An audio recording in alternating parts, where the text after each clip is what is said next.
salve a todo mundo que está acompanhando aqui a nossa queridíssima maratona do QG Enem para o nosso Enem. Meu nome é Vitor Augusto, sou professor de Geografia e hoje a gente vai trabalhar um tópico que é fundamental, disparadamente um dos tópicos mais relevantes para a sua preparação em direção ao Enem, beleza? Que é voltado efetivamente esse tópico à agricultura brasileira e principalmente a expansão da nossa famigerada fronteira agrícola. É muito importante entender que a ocupação do Cerrado e da Amazônia ela não remonta ao século XX. Evidentemente, nós tivemos já práticas de ocupação desses mesmos ecossistemas já desde o Brasil colônia, lá no século XVI, XVII, XVIII, XIX. Porém, a partir do século XX, principalmente pelo ciclo militar, quando eles entram no poder no nosso país, a gente tem um forte ciclo de desmatamento do Cerrado e da Amazônia pela expansão da nossa frente pioneira de desmatamento. Então, isso foi fortemente incentivado no âmbito da Amazônia pela SUDAM, Superintendência de Desenvolvimento da Amazônia.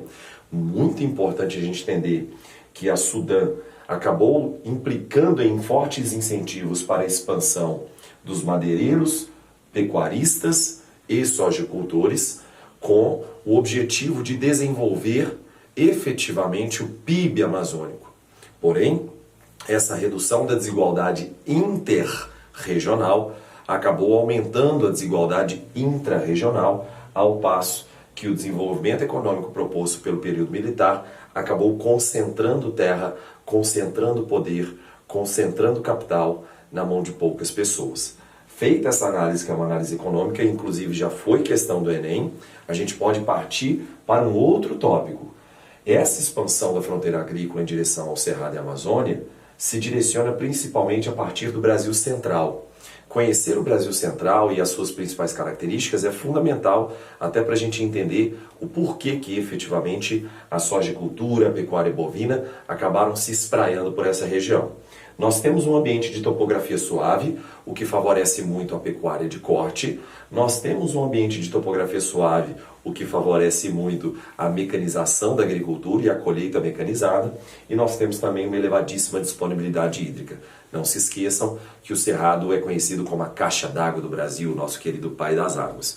Um outro ponto que favoreceu e muito a expansão da fronteira agrícola em direção ao Cerrado foi a correção dos solos, que a gente conhece como o conjunto de técnicas e tecnologias que a Embrapa promoveu a partir do século XX, também a partir da década de 70, com a calagem, a tentativa de neutralizar a acidez natural do solo do Cerrado e, evidentemente, a participação da Embrapa na expansão da fronteira agrícola é muito sólida, até porque nós já tivemos a oportunidade, pelo nosso canal lá, pelo Terra Negra, de conhecer, por exemplo, a Embrapa do semiárido nordestino. A Embrapa tem outras variações, por exemplo, como a Embrapa soja, e, portanto, ela acaba favorecendo o desenvolvimento desse cultivar, beleza? Uma outra forma de expansão da fronteira agrícola que a gente observa, principalmente no final do século XX e início do século XXI, é o Matopiba ou Mapitoba, que é um acrônimo para Maranhão, Tocantins, Piauí e Bahia. E não se esqueçam disso também. O avanço da sojicultura em direção ao Cerrado nesse ponto acabou sendo fundamental para o desenvolvimento agrícola do oeste da Bahia, o desenvolvimento de complexos agroindustriais no Tocantins, também no Piauí, no Maranhão. Esse tópico é extremamente importante porque o Matopiba ganha muito corpo nos vestibulares na atualidade. Então não se esqueçam disso em hipótese alguma, tá? Evidentemente, o desenvolvimento do PIB regional vai ser balizado também pela formação desses complexos agroindustriais voltados principalmente à sojicultura. E por fim, eu tracei para vocês aqui alguns impactos do desmatamento, só para a gente ter a noção exata de qual será o desdobramento socioambiental da escalada do desmatamento no nosso país, principalmente a partir da década de 60. Então, década de 60, 70, 80, 90 e do século XXI, esses são os grandes impactos socioambientais, tá, gerados pela expansão deliberada da fronteira agrícola.